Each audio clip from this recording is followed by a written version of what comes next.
Ce jeudi 22 janvier 2015, la région Basse-Normandie, la Manche et les îles anglo-normandes étaient réunies pour signer un accord de coopération.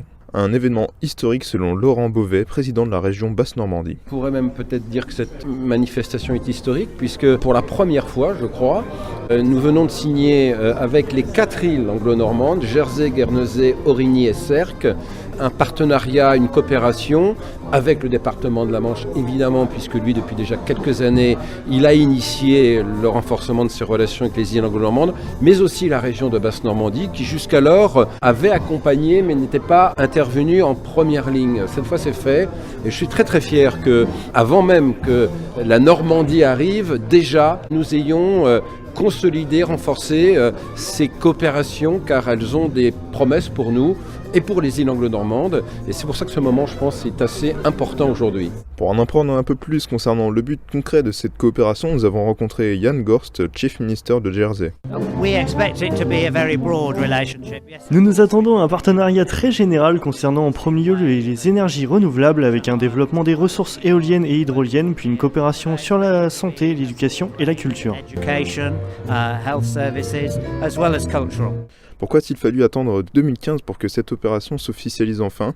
C'est la question que nous avons posée à Neil Harvey, responsable du Business Development à Alderney.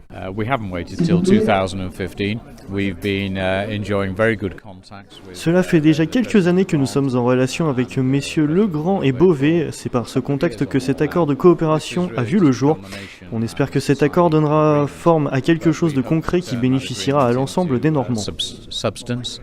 To things that people can see and benefits for people rather than just mere forms of words. Jean-Michel Houlgat, vous êtes le maire de Cherbourg-Octeville. Comment vous pouvez évaluer l'impact que cette coopération aura donc sur la vie des Cherbourgeois dans les mois qui viennent?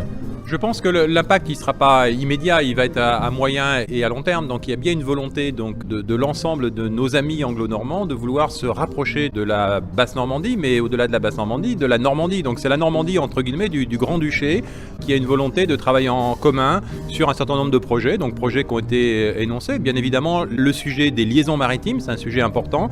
Et avec ces liaisons maritimes, eh ça permet à la fois le développement du tourisme notamment. Ça permet aussi le développement, alors on le souhaite, le développement économique. Ça, c'est un sujet qui est très complexe à mener.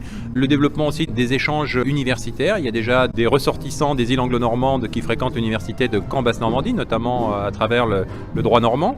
Et puis, d'une façon un peu plus globale, bien de montrer que dans cet espace Manche, nous faisons partie d'une communauté de destin.